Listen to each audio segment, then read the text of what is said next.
Hello बच्चों, आज अपन पढ़ेंगे 12th क्लास का फिजिकल केमिस्ट्री का चैप्टर केमिकल काइनेटिक्स। और बच्चों, केमिकल काइनेटिक्स में यूनिट और ए से ऑलमोस्ट 2 क्वेश्चन आते हैं। काफ़ी सिंपल सी और काफ़ी स्वीट सी यूनिट है। आइए अपन स्टार्ट करते हैं केमिकल काइनेटिक्स। जानते हैं केमिकल काइनेटिक्स क्या होता है?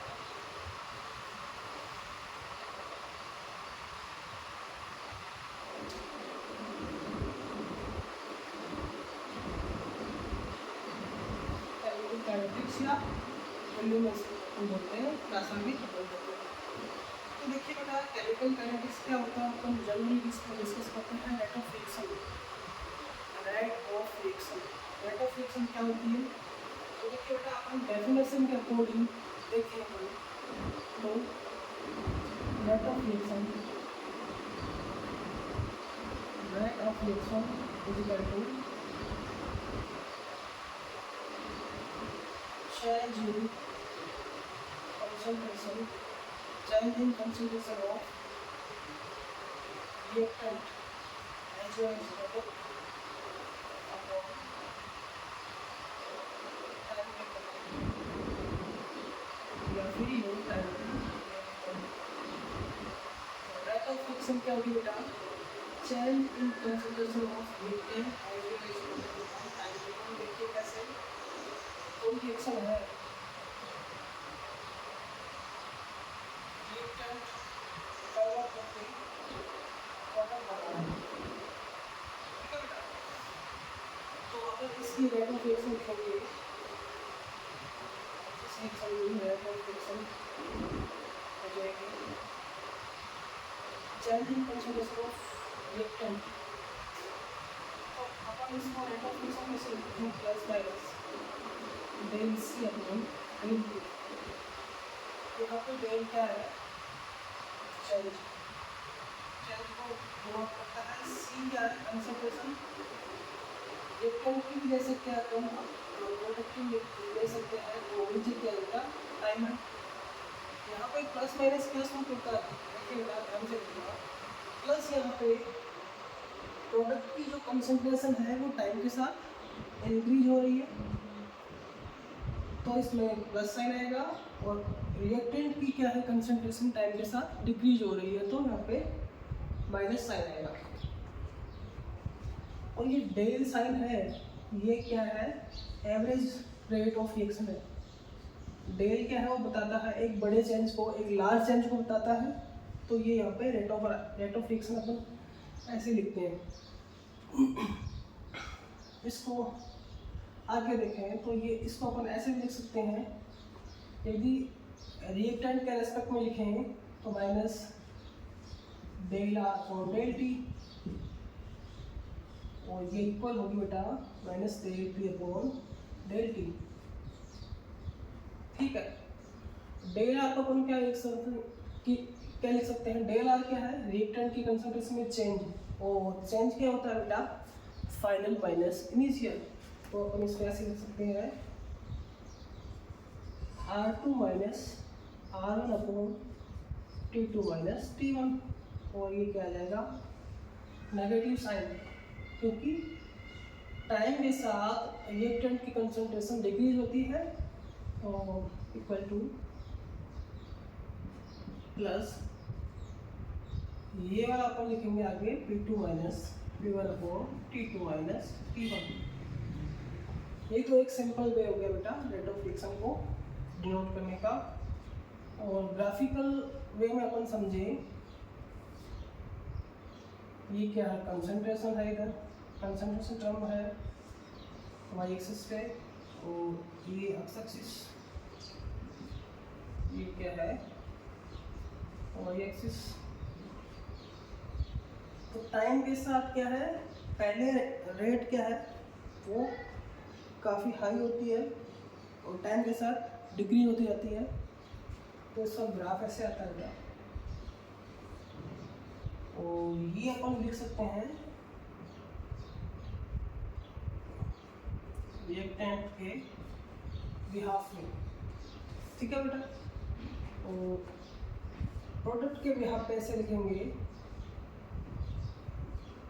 रिएक्टेंट क्या है, टाइम के साथ साथ घटता जाता है, और प्रोडक्ट क्या है, टाइम के साथ बढ़ता जाता है। तो प्रोडक्ट क्या है, पहले जीरो होता है बेटा, जब रिएक्शन स्टार्ट होगी तो सबसे ज़्यादा रिएक्टेंट होगा, प्रोडक्ट क्या है, जीरो होगा, और बाद में घटता जाएगा और प्रोडक्ट बढ़ता जाएगा। तो प्रोडक्ट भी अपन ऐसे लिख सकते हैं, ये ग्राफ ऐसे आएगा, ठीक है बेटा। और यहाँ पे अपन ने एवरेज रेट ऑफ रिएक्शन ले ली, और देखना इंस्टेंटेनियस रेट ऑफ रिएक्शन क्या होता है। यहाँ पे रेट ऑफ रिएक्शन, इसको अपन डी से डिनोट करते हैं, डी सी अपॉन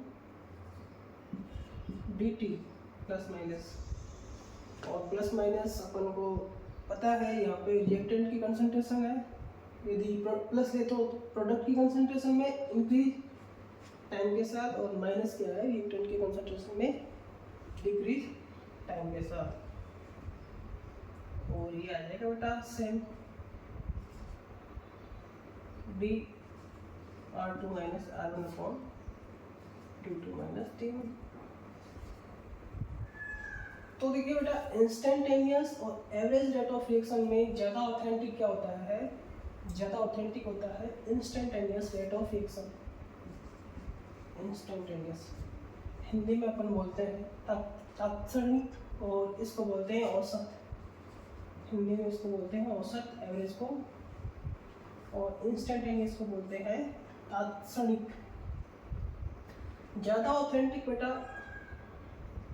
ये वाला रेट ऑफ रिएक्शन होता है, क्यों, क्योंकि यहाँ पे टाइम इंटरवल ज़्यादा है। Rate of reaction, average rate of reaction में टाइम इंटरवल ज़्यादा होता है, और यहाँ पे इंस्टेंटेनियस रेट ऑफ रिएक्शन में टाइम एट ए किसी टाइम पे, फिक्स टाइम पे 2 सेकंड पे रेट ऑफ रिएक्शन क्या होगी। मान लो ये रिएक्शन स्टार्ट होगी तो अपन पूछेंगे 2 सेकंड बाद में, after 2 second rate of reaction क्या डिफाइन करेंगे, अपन कैलकुलेट करेंगे, तो वो होगी इंस्टेंटेनियस। और एवरेज रेट ऑफ रिएक्शन के बारे में अपन ऐसे डिनोट करते हैं कि 3 सेकंड के अंदर, 0 से 3 सेकंड, तो ये हो गया टाइम इंटरवल। तो ये ज़्यादा ऑथेंटिक नहीं होती है, क्योंकि रेट ऑफ रिएक्शन टाइम के साथ डिक्रीज होती है। तो एक ये टाइम इंटरवल में अपन actual rate of reaction calculate नहीं कर सकते, जबकि एक फिक्स टाइम पे 2 सेकंड पे, 3 सेकंड पे rate of reaction actually properly calculate होती है, ठीक है बेटा। तो देखिए ग्राफिकल, कई बार ग्राफिकल ऊपर देखेंगे, ग्राफिकल क्वेश्चन कैसे आता है रेट ऑफ रिएक्शन पे,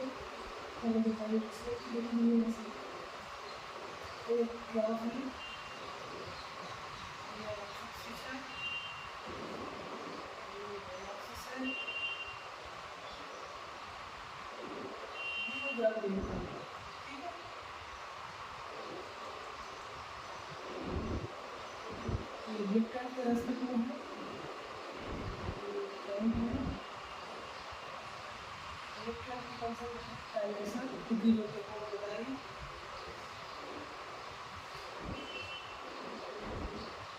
तो ग्राफिकल क्वेश्चन से बेटा अपन रेट ऑफ रिएक्शन कैसे निकालते हैं, ऐसे अपन पता है रेट ऑफ रिएक्शन क्या होती है, रिएक्टेंट के रेस्पेक्ट में माइनस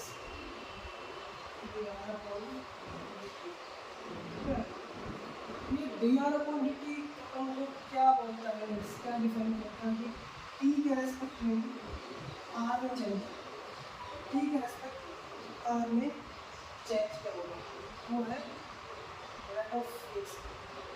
अपन फिजिक्स में पढ़ते हैं, और बेटा ये है क्या है, ये डिफरेंशिएशन करते हैं अपन, dr/dt या dy को dx अपॉन dt पढ़ते हैं ना, v बराबर क्या होता है, dx अपॉन dt, ये नहीं होता है क्या फिजिक्स में, विस्थापन के साथ टाइम के साथ विस्थापन में परिवर्तन क्या होता है। ऐसे ही यहाँ पे रेट ऑफ रिएक्शन क्या है, टाइम के साथ टाइम के एस्पेक्ट में आर में जो चेंज है वो रेट ऑफ रिएक्शन है। और बेटा ये डिफरेंशिएशन किसी ग्राफ से यदि डिफरेंशिएशन वैल्यू आ रही है तो वो क्या होती है, स्लोप से निकल जाती है। स्लोप क्या होता है, tan थीटा, और tan थीटा क्या होता है, लंबा क्या हाफ। तो कोई ग्राफिकल इक्वेशन है, इसमें कोई वैल्यू दी दे रखी है अपन को, और किसी टाइम पे 2 सेकंड 3 सेकंड के अपन को यदि रेट ऑफ रिएक्शन निकाल लिया तो उसका स्लोप निकाल लो, tan थीटा निकाल लो, वो रेट ऑफ रिएक्शन उस टाइम पे हो जाएगी।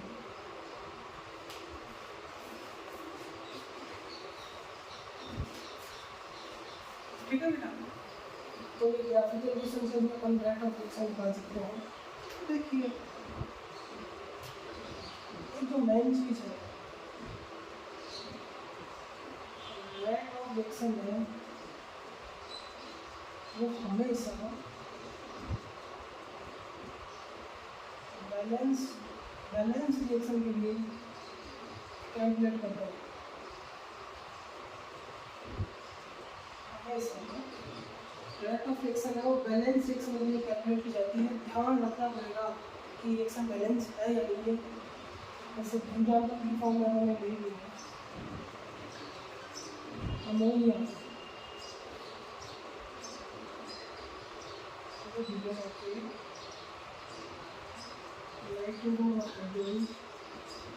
फॉर्मेशन कर रही है तो यहाँ पे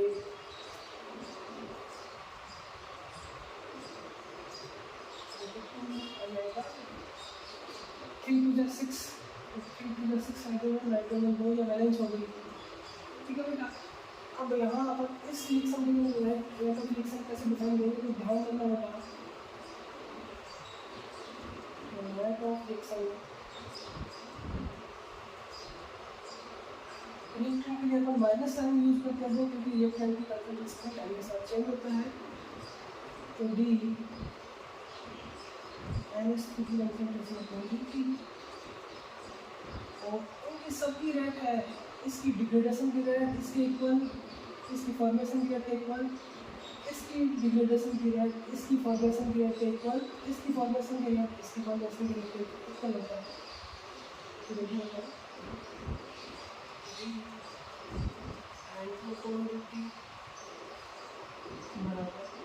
यहाँ पर माइनस आ गया क्योंकि रिएक्टर में कमी आती है, और यहाँ पर प्लस आ जाएगा क्योंकि प्रोडक्ट कंसंट्रेशन टाइम के साथ बढ़ती है, plus D H2 upon dt।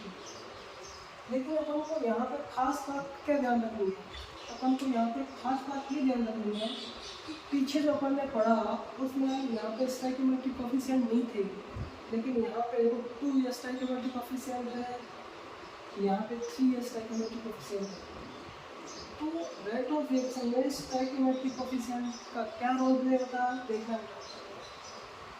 यहाँ पे ये रिएक्शन की स्टोइकियोमेट्री अपन को ये बोल रही है कि नाइट्रोजन सॉरी अमोनिया के 2 मोल डिग्रेड होकर नाइट्रोजन का 1 मोल और हाइड्रोजन के 3 मोल फॉर्म हो रहे हैं। ठीक है, तो यहाँ पे रेट ऑफ रिएक्शन है वो 1 मोल के लिए डिफाइन होती है। ठीक है बेटा, तो ध्यान रखना यहाँ पे जो ये रेट ऑफ रिएक्शन है एक के डिफाइन होगी तो ये हाफ में ये अपॉन में आ जाएगा, और ये भी आपके 3 अपॉन में आ जाएगा। तो ये 1 मोल के लिए डिफाइन हो जाएगा, ये 1 मोल है ही, और ये 1 मोल के लिए डिफाइन होगी।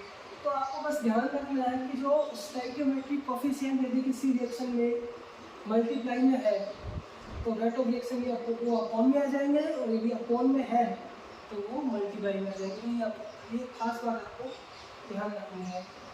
तो इस रिएक्शन की रेट ऑफ रिएक्शन ऐसे लिखी जाएगी। ठीक है, अब मान लो इस रिएक्शन की अपन को रेट ऑफ रिएक्शन होगी, रेट ऑफ रिएक्शन इस रिएक्शन एग्जांपल की फॉर्म में अपन को दी 2 to 10 to the power -5 metre sorry mole पर लीटर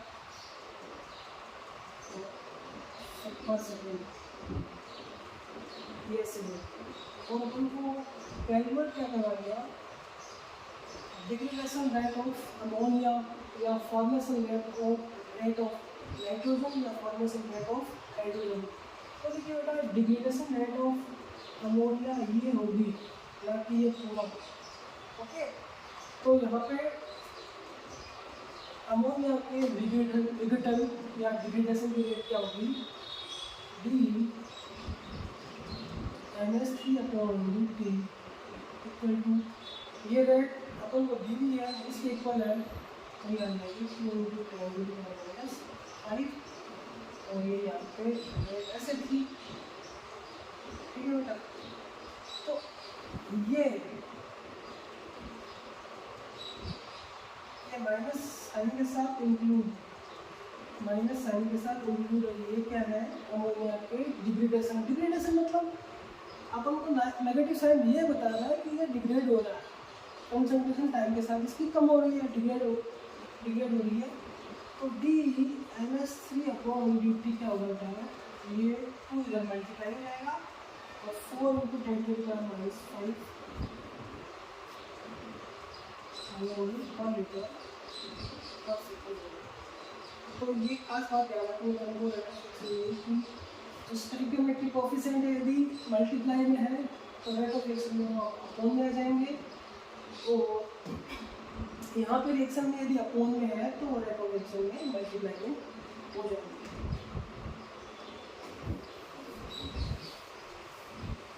अब एक और क्वेश्चन देखते हैं। एक क्वेश्चन है,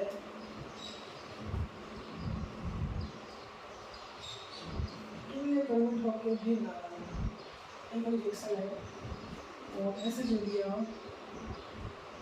कि 10 मेथड एक ही कंसंट्रेशन है 0.5 मोल पर लीटर से 0.4 मोल पर लीटर हो जाती है। तो इस रिएक्शन के लिए रेट ऑफ रिएक्शन डिफाइन करना है। तो देखिए रेट ऑफ रिएक्शन इसकी लिखेंगे अपन, रेट ऑफ रिएक्शन माइनस डी/dt, ये स्टोइकियोमेट्रिक कोएफिशिएंट है, और क्या जाएगा बराबर dB/dt। ठीक है बेटा, अब रेट ऑफ रिएक्शन अपन को एक ही वैल्यू दी हुई है, बी की वैल्यू नहीं दी है, तो अपन इससे कैलकुलेट कर लेंगे।